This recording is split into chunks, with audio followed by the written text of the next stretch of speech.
Saludos, amigos y amigas de La Respuesta. El jueves en la noche,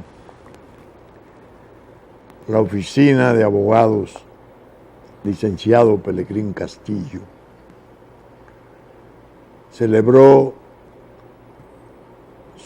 el 116 aniversario de su fundación. Fue fundada en el año de 1901 por mi padre, el licenciado Pelegrín Castillo Agramonte. Se celebró el encuentro en el Hotel Intercontinental, en el Salón Churchill,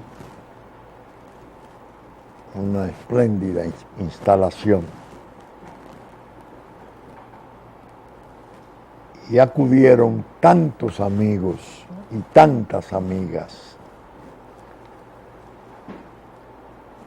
que nos dieron muestras de apoyo, de afecto, de solidaridad, realmente conmovedores. Pasamos una noche agradable. Como yo no tenía noticias en eventos de la familia, ni siquiera cuando celebramos el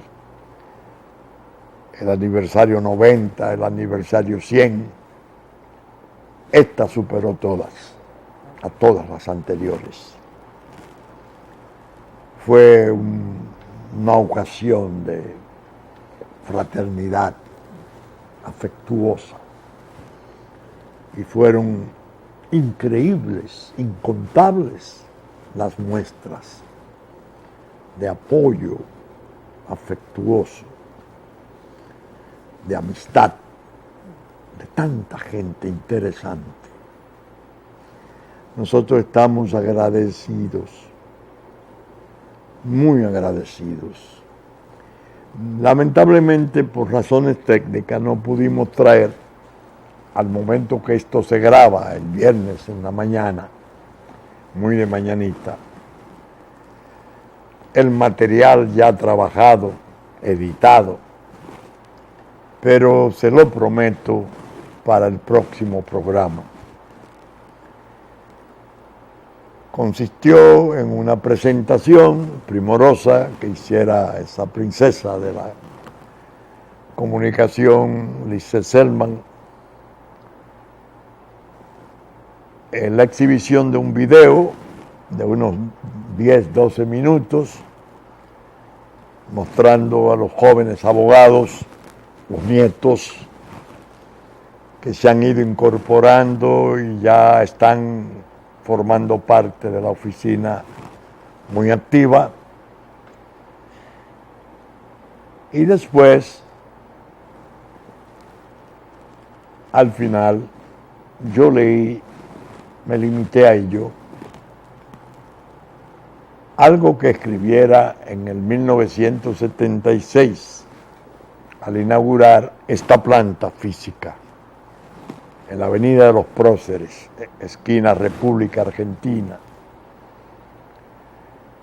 en ocasión de la inauguración de esta planta física. Unos versos modestísimos con el título de Elegía Personal del Huérfano. Voy a tratar de ver si todo ese material editado lo puedo alojar en La Respuesta, que ya ha pasado a ser parte de la oficina, porque antes estuve al principio en ella, después en la vivienda, después ahora en ella. Está muy allegada La Respuesta. Y veo que se está llegando mucho el blog, La Pregunta, que está saliendo con gran éxito. Estamos recibiendo noticias desde ese mundo maravilloso de las redes, de gente muy interesante que va tomando poniendo atención creciente a ese blog, la pregunta, que es una especie de complemento de la respuesta. Cada miércoles sale en la pregunta RD wordpress.com un artículo sobre temas importantes. Y tal como prometí, he querido hacer una especie de interacción entre el blog, la pregunta, y el programa, la respuesta, que es como una especie de madre, de joven madre de 28, 29 años. Pero bien, la semana pasada observé en esta reunión de celebración del 116 aniversario, según parece, el programa de la semana pasada interesó a mucha gente, porque el comentario más vivo y permanente que tuve en todo ese encuentro fue mucha gente que me destacaba lo interesante que le había resultado ese último programa, que viene a ser como parte de una serie. Yo dije en tono jocoso, es Netflix, porque ha versado primordialmente sobre el tema esencial nuestro, que es el tema de la preservación de la República, el cuidado, el celo, el coraje, todo cuanto se necesita para evitar que se sigan aumentando los riesgos y los peligros que han venido ensombreciendo su soberanía, su territorio, sus espacios de trabajo. Ya se ve claramente en la propia educación, en la salud, que estamos sufriendo un tipo de inmigración rotundamente negativo, desordenada, esto amparado en una especie de trabajo de apoyo traicionero hecho desde el propio gobierno. Hay un injerto desde hace 5 años que ha infectado a la nación, una especie de infección. Basta recordar aquellos spots que salían desde el portal de la presidencia. Ven para acá, no te quede allá, no te quede allá, ven, aquí está mejor. Invitando el propio gobierno a la ocupación ilegal. Algo horrible. Entonces, como el tema ha sido siempre el eje de los programas últimos, yo me siento satisfecho. No voy a hablar de alegría, porque hablar de alegría en estas circunstancias es un atrevimiento imposible. Me siento satisfecho porque noto que la gente va tomando conciencia sobre el trastorno.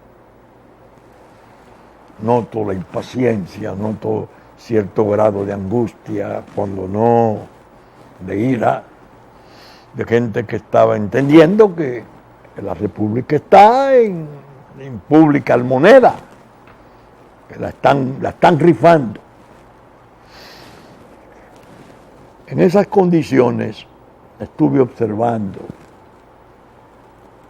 en los últimos días una especie de contraofensiva mediática, porque lo penoso ha sido que todo este daño se ha cometido desde la comunicación más perversa,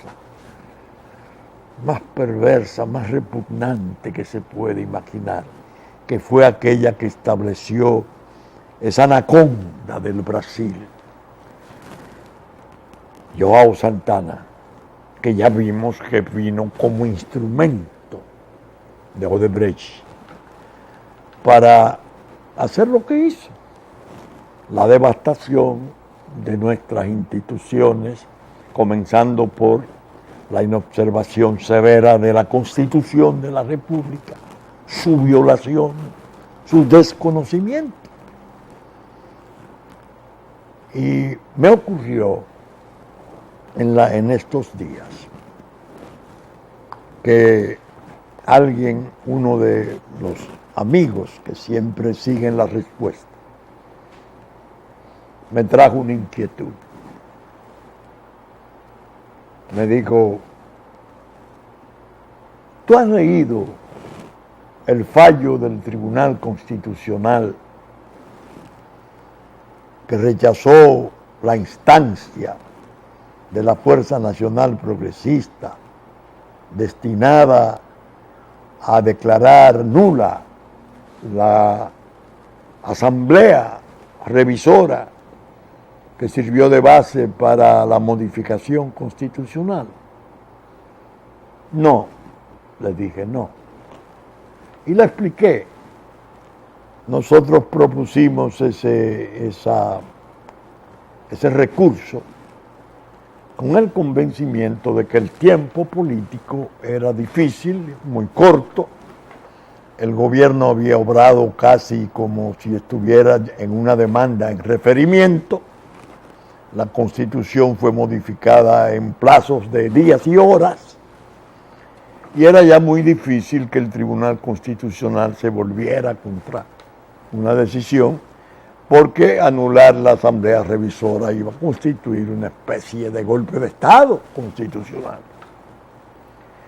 Si nosotros tuvimos interés en que se produjera un fallo que rechazara lo que nosotros solicitábamos al fondo, pero que tuviera la fortaleza de servir como un fallo de principio, organizador hacia futuro, usando el famoso, sin embargo, el cependant de los franceses. Es imposible, es inadmisible, no es conveniente, muy bien. Sin embargo, hacia futuro, ya como es el Tribunal Constitucional, cuya misión es velar por el cuidado de la Constitución, podía establecer la necesidad de mandar incluso por su sentencia al Poder Legislativo a dictar la ley de referéndum, porque esa ley está contemplada en la propia Constitución, que debió de haberse aprobado en los 5 años subsiguientes a la aprobación de la Constitución del 2010. Es decir, que lo que nosotros buscábamos era más bien la declaración de principio, un propósito alto, un propósito serio. Pero el amigo que me pregunta me dice, mira, me dio pena leer el fallo. Yo dije, mira, yo no lo he leído ni siquiera en los votos disidentes de 3 jueces. Sin embargo, alguien me dio una nota sinóptica de el contenido de los votos disidentes y me encantó, porque fue precisamente la interpretación correcta que nosotros esperábamos del Pleno del Tribunal Constitucional, que no lo hizo así, que por el contrario, el fallo que dio dejó en precario la situación y que ahora estamos viendo ya atisbos de cosas que se pueden maquinar y hacer para ahondar la desgracia de la República en un foso insondable de ilegitimidad. Me dice, pero no es eso lo que quiero decirte, me dice el amigo.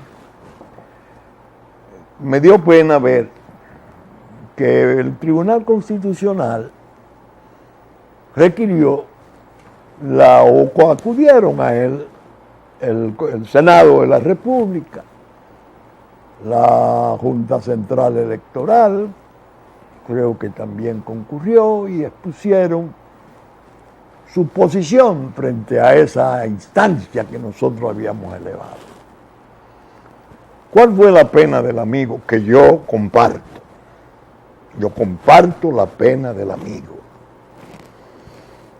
Que el Senado, su presidente, Reinaldo Pared Pérez, con quien hemos tenido siempre una relación de amistad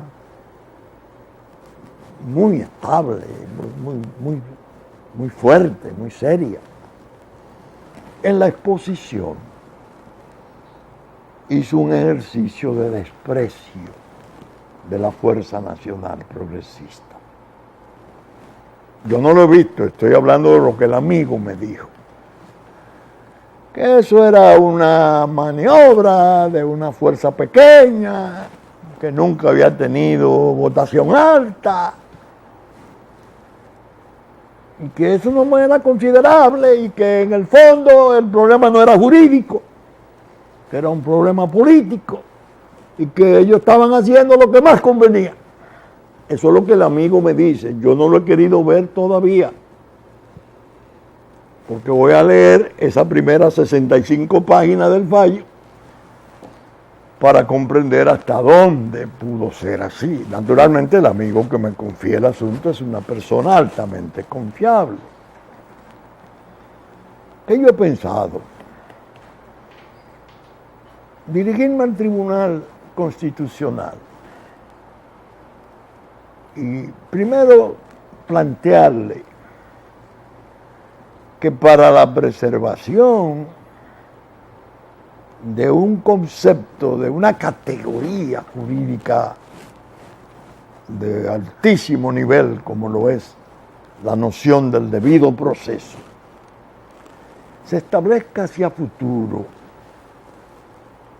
el contradictorio, así sea por escrito. Alguien intenta un recurso, es lógico que los sectores afectados por el recurso concurran a defenderse, pero resulta un tanto inicuo y poco equitativo que no se le dé participación a la otra parte de lo que se ha dicho de su acción. Ese es el contradictorio. Eso para fines de procedimiento, una inquietud. Ahora, en el orden político me resultó lamentable. Primero, por quien firmaba la instancia. Segundo, porque siendo secretario general del Partido de Liberación Dominicana, no debe ni puede hacer esos ejercicios de desprecio de nosotros, porque en gran modo ellos son poder por la combatividad nuestra, ahora y en otras circunstancias. Y su líder, el fundador, el prócer de la República, que fuera Juan Bosch, era el primero en reconocerlo, al grado de que como consecuencia del acuerdo de alianza en 1993, el candidato a senador del Distrito Mayor, que era entonces, cuando no existía la provincia de Santo Domingo, fue Marino Vinicio Castillo, de la Fuerza Nacional Progresista, en la fórmula donde Juan Bosch y Leonel Fernández, presidente y vicepresidente, se mantenían.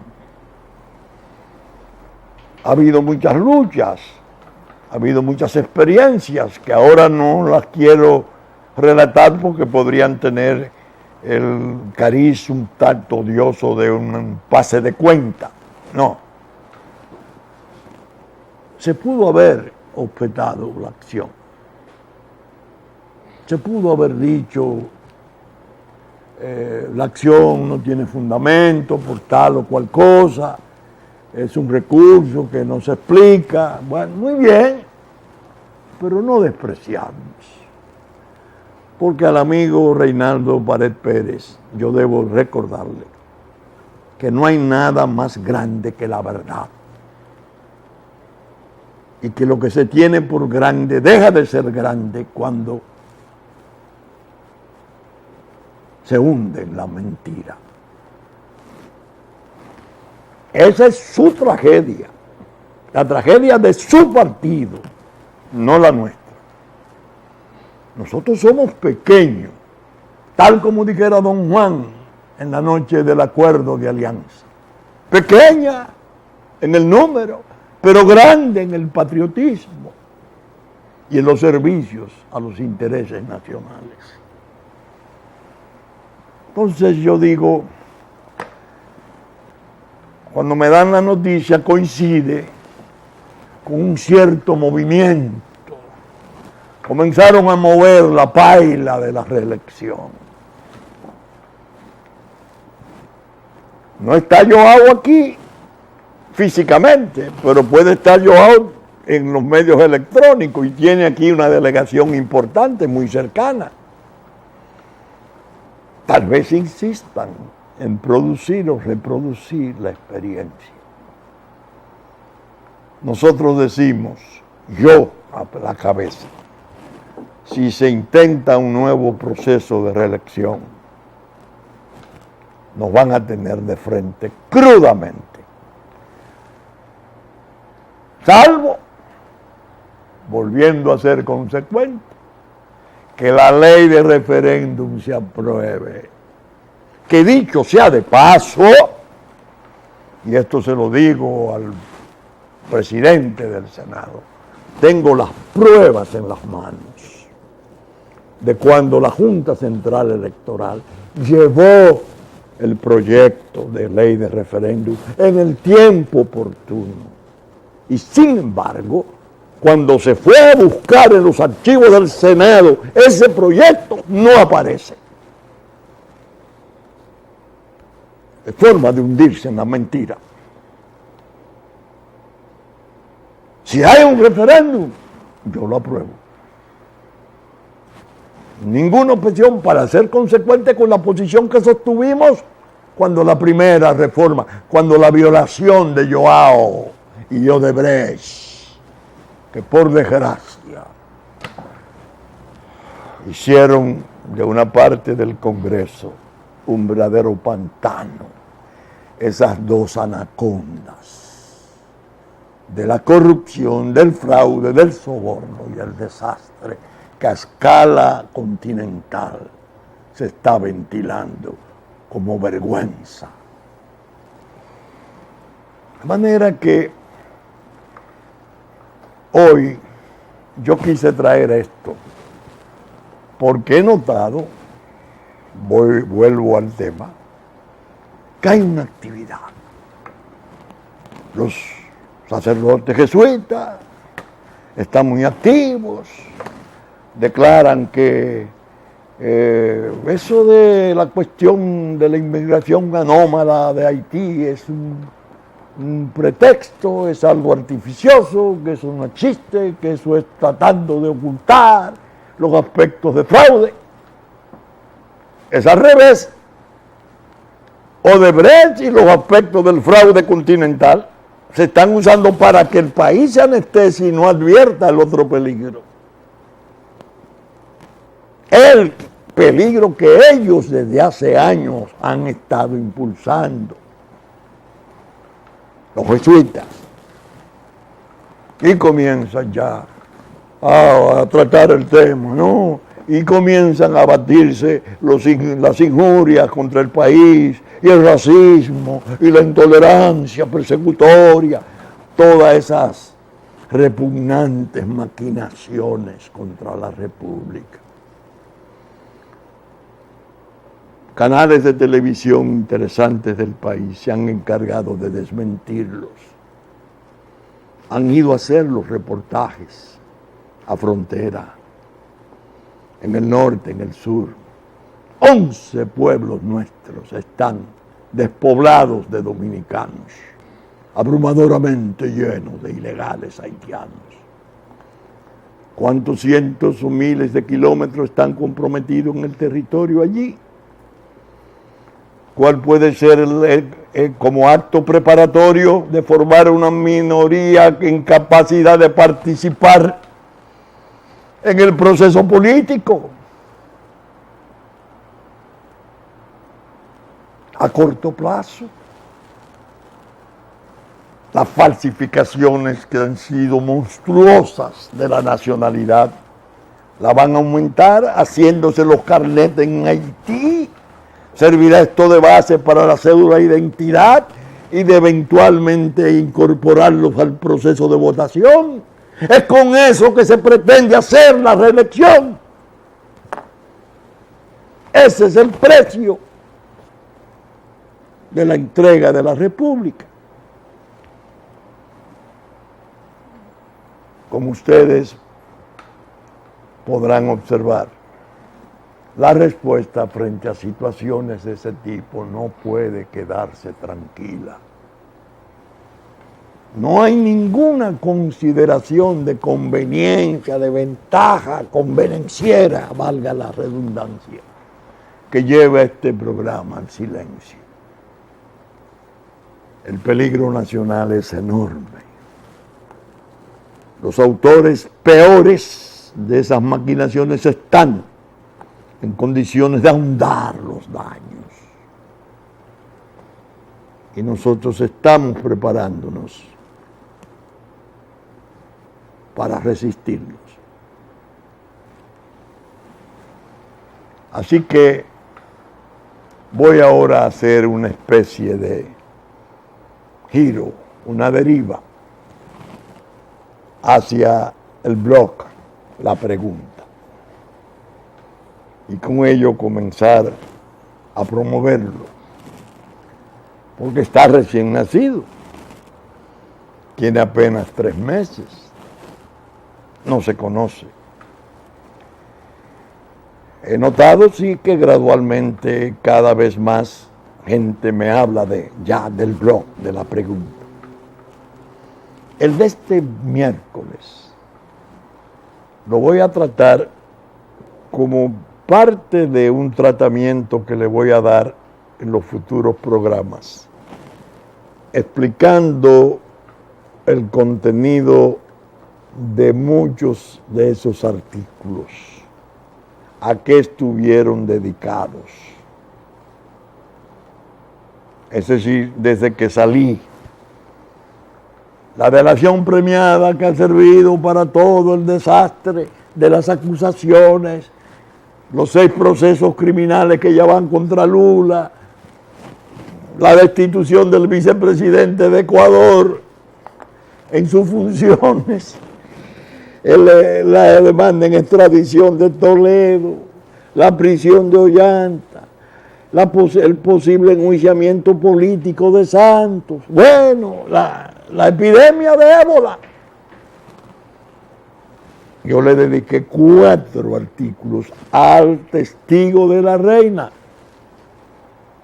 Testigo de la reina, que es el de la delación privada, explicando sus orígenes y el uso que se le está dando ahora a la delación premiada, que consiste en que acusados en un proceso criminal de gravedad considerable buscan atenuar y hacer más benigno el tratamiento que les corresponde en base a revelar quiénes más participaron, cómo participaron, en definitiva, haciendo uso de su estado de necesidad de prisión alta, que se la ponen en el principio, lo que tiene un contenido de coacción claro, y entonces señalar los terceros que son atraídos a procesos en Brasil y a procesos en Perú y en Ecuador y en Colombia y en República Dominicana. Eso está explicado en 4 artículos. Dediqué algunos a los problemas del terremoto de Brasil, del tsunami en el Caribe. Lo voy a comentar en su momento. Pero el de ahora, el de este miércoles pasado, yo lo anticipé en el programa pasado que dije que el otro miércoles había publicado el asesor. Ese fue el último, el que está vigente ahora, de este miércoles, el asesor. Ahora viene ya. Sí, ya está vigente. Las vicisitudes de IPAC. Yo quiero detenerme bastante en ese tema, porque trabajé mucho tiempo en el área de la ética. Yo trabajé con Leonel Fernández en la Comisión de Lucha contra la Corrupción, Comisión de Ética y Lucha contra la Corrupción. Y después trabajé 2 o 3 años en la Dirección de Ética del gobierno de Danilo Medina. En este que salió último, las vicisitudes de IPAC, yo relato cómo nació IPAC, que es, IPAC significa Iniciativa Participativa Anticorrupción. ¿Cómo nació? ¿Dónde nació? ¿Y cuándo nació?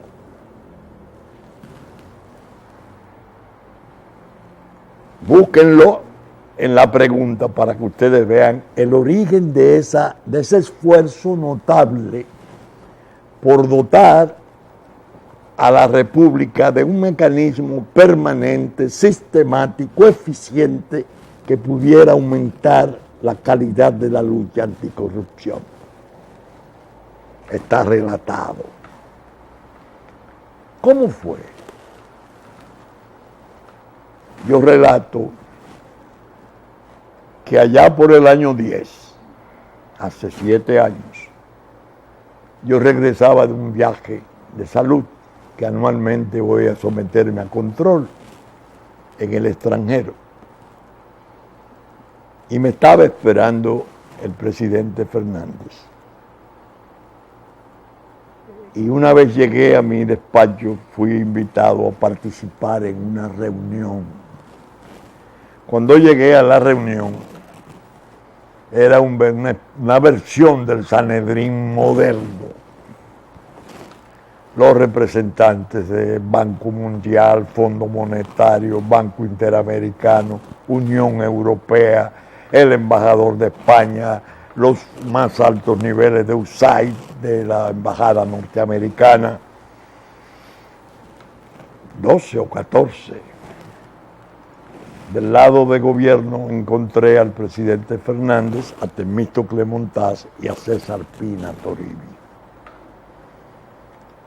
¿Para qué me convocaba el presidente Fernández? Dijo, yo me vi en obligación de aplazar 2 veces la reunión programada, porque creo que el interlocutor apropiado y natural de ustedes hoy debe de ser el doctor Castillo, que por razones de salud estaba fuera, dado que él es presidente de la Comisión de Ética y Combate a la Corrupción. En efecto, leyó el representante del Banco Mundial una minuta de informe, que era una obligación nuestra como signatario de la Comisión de Naciones, de la Convención de Naciones Unidas Anticorrupción. Es decir, los organismos internacionales y gobiernos extranjeros hacían una especie de inspección de control. ¿Cómo va el desarrollo de la aplicación de la Convención de Naciones Unidas Anticorrupción? ¿Qué ha hecho usted como Estado, como gobierno que administra este Estado? Cuando leyeron el informe, señores, amigas y amigos, era espantoso.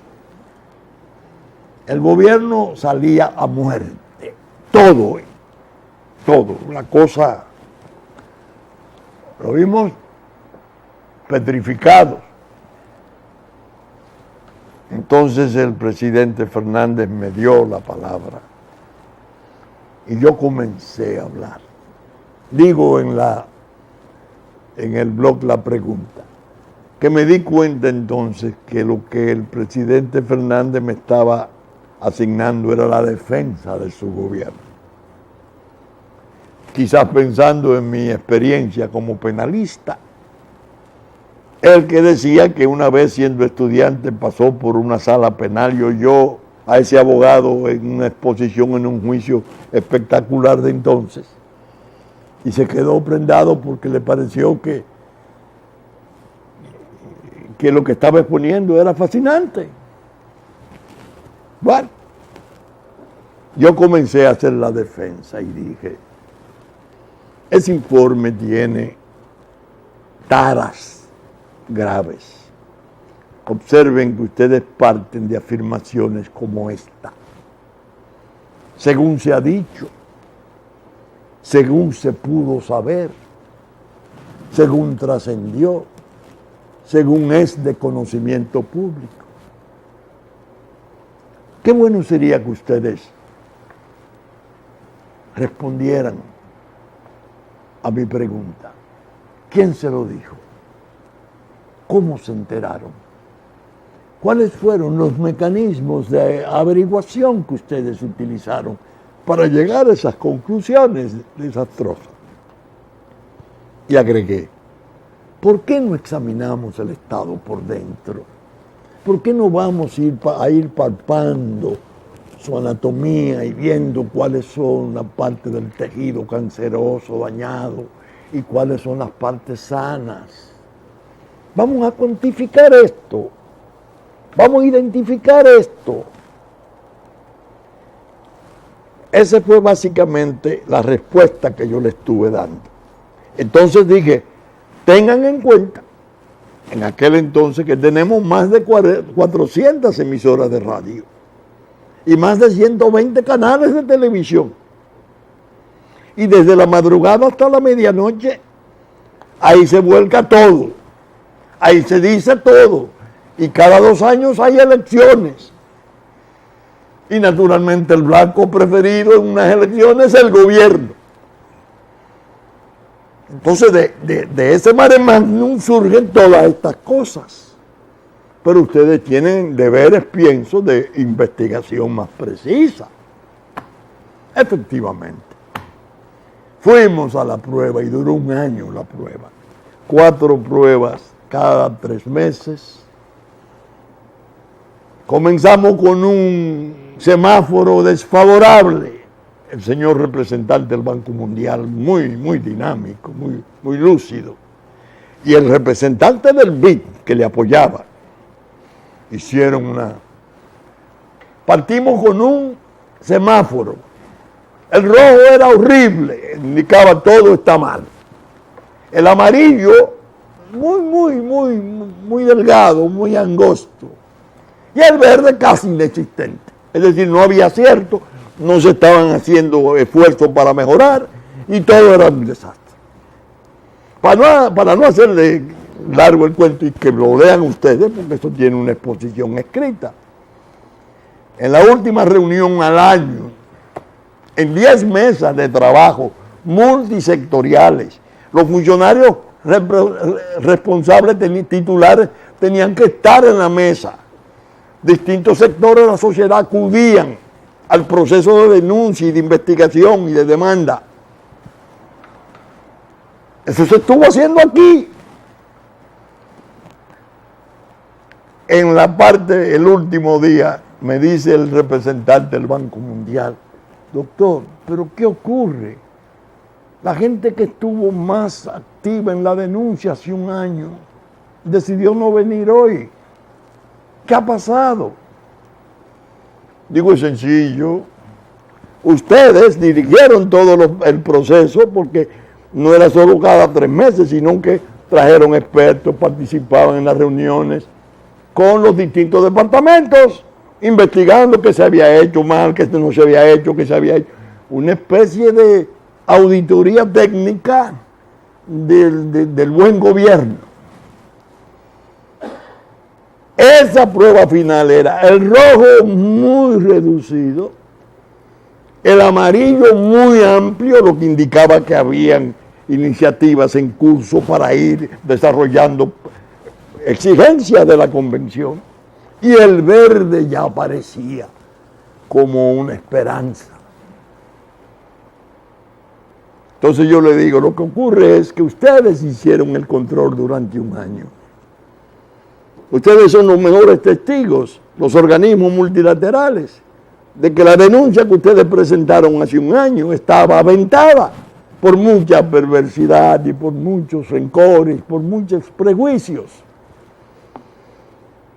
Además, no olvide usted, le dije, que la denuncia es para ellos su materia prima. Esas ONG tienen razón de ser si pueden denunciar. Cobran en el extranjero. Si no tienen que denunciar o sus denuncias van a ser sometidas a ese tipo de examen, para ellos es una contrariedad. Hoy, Dios mío, nosotros intentamos preparar un proyecto de ley para hacerlo ley permanente. En el cambio de gobierno, en la transición, se mandó el proyecto al Congreso. Murió de muerte natural. Cuando llega el presidente Medina, yo voy a la dirección de ética y reanimo la situación. Incluso comencé a hacer unas pruebas interesantes en las distintas provincias. Y viajamos a Azua, a Montecristi, El Ceibo, Higüey.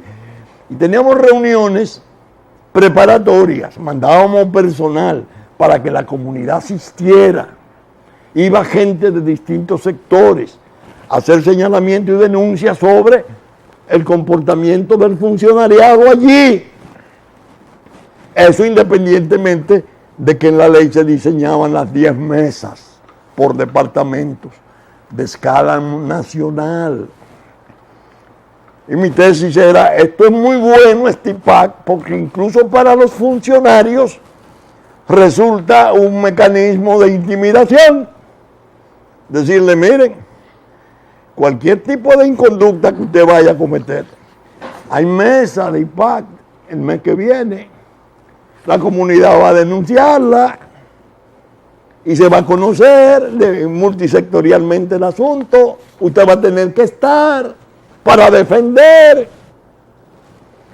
Bueno, ese esfuerzo tan bello lo arruinaron. Apareció el injerto, la división de paracaidistas que cayó en el Palacio Nacional el 17 de agosto del año 2012. Y comenzaron, hay que crear los veedores de la sociedad civil, a mandarlo a los despachos. Nosotros haciendo el trabajo sobre el campo, esperando. No, los veedores. Se vio claramente que no eran veedores tales, era una especie de instrumento de espionaje para minar una administración, incluso para denunciarla en los momentos debidos, no aquí, sino en el Departamento de Estado. Era otros fines. Cuando el presidente Medina vino a esta oficina en el año 15, que estaba la cosa muy caliente y él andaba buscando información sobre el fallo 168, los pasos a dar, que visitó distintas entidades y dirigentes y personalidades, él vino aquí.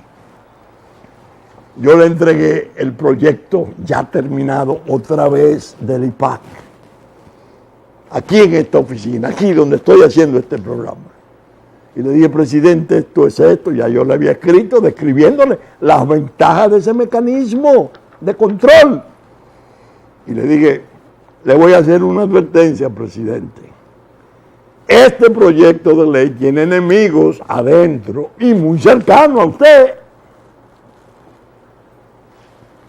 En el fondo, sabotearon el IPAC. Yo recuerdo que fui a una reunión, siendo director, a Washington, que fue espectacular, promovida por el BID.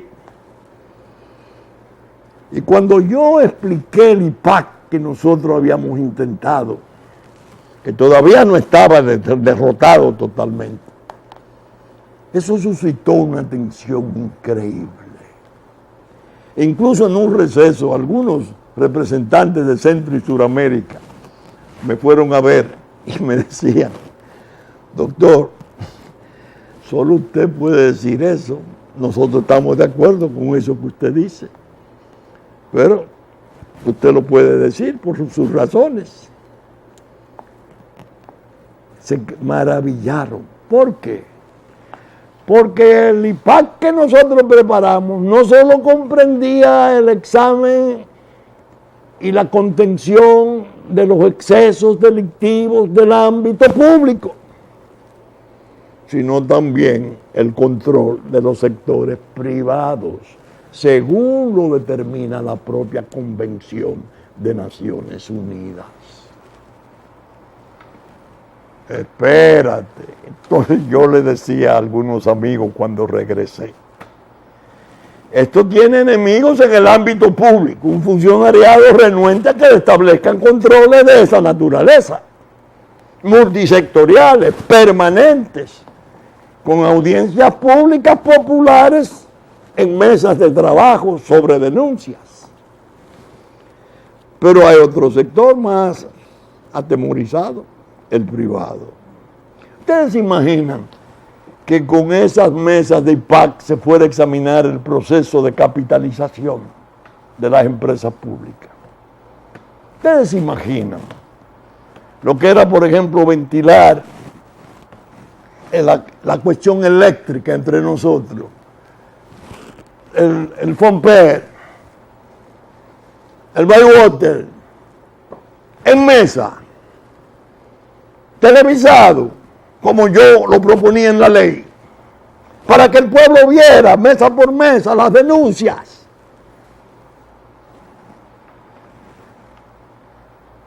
Por eso ya lo voy a dejar aquí, porque podría hablar indefinidamente sobre el tema. Voy a seguir, claro, en el blog, desarrollando cómo nació, ya está aquí. Ahora voy a poner cómo murió en el que viene. Si hubiera estado el IPAC, si el Congreso no lo hubiera dejado morir cuando le llegó en el gobierno Leonel Fernández en la transición, y no lo hubiesen engavetado en la presidencia, presumo que en la bóveda más fuerte del gobierno, que es el primer ministro, es más que seguro que los excesos de Odebrecht, que no se conocían, hubiesen podido comenzarse a conocer quizás mejor aquí que en Brasil. Oigan, eso se lo digo al doctor, mi amigo de siempre, Reinaldo Pared Pérez, desde esta fuerza pequeñita. Quizás no tuvieran ellos el grado de mortificación, el dogal que tienen puesto al cuello, de que desde el exterior le vengan y le salgan acusaciones terribles que puedan devastar nuestras instituciones, que están ya claramente establecidas contra el presidente de la República, que está bajo acusación criminal junto con su partido, y que nosotros desde este programa y desde esa fuerza pequeña hemos dicho: no solo es el presidente y el partido los que están bajo apercibimiento criminal, son las instituciones. Si esa prueba se hace, si se toma en cuenta lo declarado por el abogado Tacla, el español que incendió la pradera con sus declaraciones, porque era el abogado encargado de la estructura del mal, él mismo lo confesaba. Se van las instituciones. ¿Quién está detrás de todo esto? ¿Con quiénes se quiere barrer? El partido esencialmente. Yo lo decía a un dirigente muy querido que asistió a nuestra reunión porque él tenía la obligación afectiva de ir, abogado, viejo peleador del PLD. Se van a dejar sacar del gobierno en forma deshonrosa. Y le dije, usted acaba de enterarse de lo que pasó en Ecuador. El vicepresidente Glass, de la estricta confianza del presidente Correa, fue destituido de todas las funciones por el presidente Lenín Moreno. Y responde Correa desde Bélgica, recibe esa destitución como una condecoración. Se rompió la unidad del partido que gobernara Ecuador por 10 años bajo la dirigencia brillante de Rafael Correa. ¿Ustedes creen que nosotros andamos lejos? Ahí se está hablando ya. Andan buscando los muñecos de porcelana que puedan venir a sustituir el hediondo espectáculo del sistema de partidos políticos que han fracasado todos. Y lo están tirando desde la calle con una presión popular inmensa. Y nosotros nos vamos a callar, nos vamos a inferiorizar, vamos a decir, no opinemos, porque si nosotros opinamos somos una fuerza pequeña que nunca hemos tenido votos. Reinaldo, no hemos tenido votos nosotros por la causa que hemos defendido. En el fondo, los intereses tramaron contra nosotros, pero no por nosotros, sino por la causa que defendíamos, para probar al mundo que ese discurso nuestro de protección del trabajo, de protección de la integridad territorial, de la soberanía, de la identidad, no tiene sentido ni afecto en el pueblo.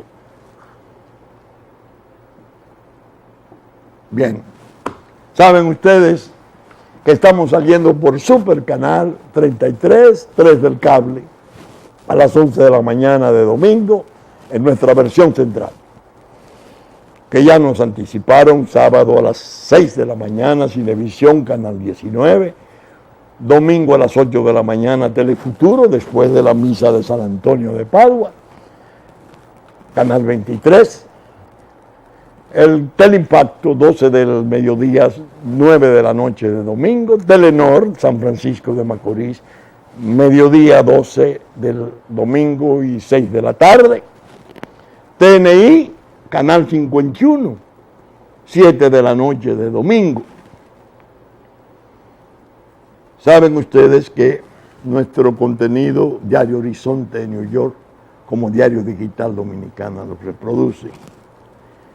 Que asimismo la radiodifusión está a cargo de Radio Real de la Vega, en nuestra versión central, Hit 92 a las 9 de la mañana de domingo, para el sur de la República.